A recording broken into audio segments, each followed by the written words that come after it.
Pejabat Bakti Kominfo bakal bersaksi di Pengadilan Tipikor Jakarta dalam sidang lanjutan kasus korupsi megaproyek BTS Bakti Kominfo yang salah satu terdakwanya adalah mantan Menkominfo Johnny G. Plate.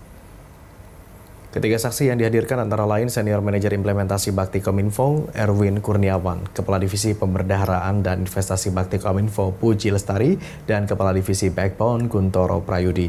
Sidang yang berlangsung pukul 10.30 waktu Indonesia Barat tadi ini dipimpin langsung oleh Ketua Majelis Hakim Fazal Henry dan dua hakim anggota yakni Rianto Adam Ponto serta Soekarton.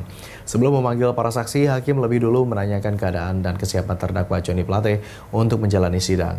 Johnny sebelumnya didakwa menerima 17,8 miliar dari korupsi megaproyek pengadaan tower internet 4G Bakti Kominfo. Uang suap tersebut disebut telah diterima Johnny sejak 2021 lalu. Selain Johnny, kasus korupsi ini melibatkan Direktur Utama Bakti Kominfo Anang Ahmad Latif dan tenaga ahli Human Development UI Johan Suryanto. Tidak yang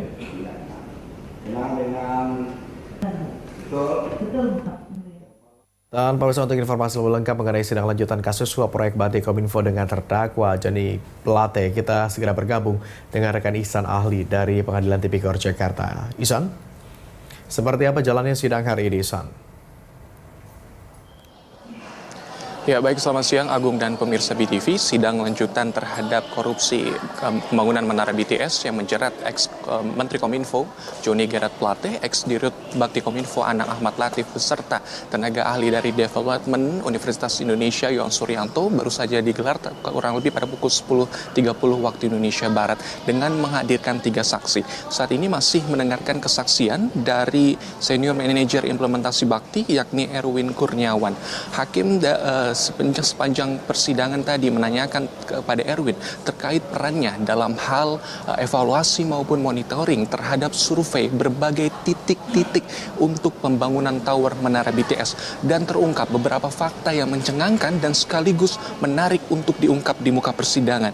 Di antara yakni ketidakmampuan dalam hal ini 3 konsorsium dalam membangun berbagai titik-titik yang utamanya ada di wilayah 3T itu sendiri, yakni yang tidak mempunyai sinyal 4G, tidak ada penduduk, dan tidak berdekatan antar desa yang belum mempunyai sinyal 4G dengan baik. Dan yang perlu digarisbawahi dalam persidangan yang sudah berlangsung saat ini yakni hakim menanyakan kenapa tergantung terhadap konsorsium dalam pembangunan ataupun survei-survei yang dilakukan oleh Erwin tersebut dan tidak berhubungan dengan usulan anggaran. Padahal itu merupakan kerjaan ataupun pekerjaan yang harus dilakukan Erwin sebagai pengawas dalam hal survei pembangunan proyek ataupun titik-titik menara yang harus dibangun.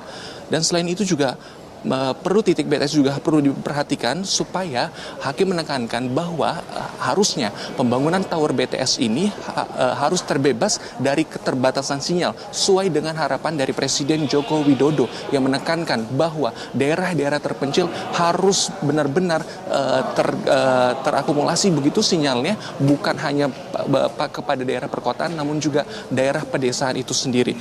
Terlebih lagi pembangunan tower BTS ini pada saat pandemi COVID-19 maupun pada saat siswa maupun siswi belajar di rumah, jadi ketidakmampuan finansial dari orang tua untuk membeli paket pulsa untuk bisa dilakukan sinyal dengan menara BTS. Namun progres dari pembangunan menara BTS ini di muka persidangan kacau dan tidak sesuai dengan apa yang sudah direncanakan.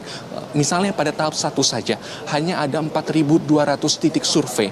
Tahap 2 tadi Erwin tidak bisa menjelaskan seberapa banyak titik survei yang telah ia survei, dan jumlah titik survei ini hanya 5.618 karena ketidakmampuan 3 konsorsium dari pembangunan proyek Menara BTS untuk melakukan titik-titik survei tanpa terencana dengan baik.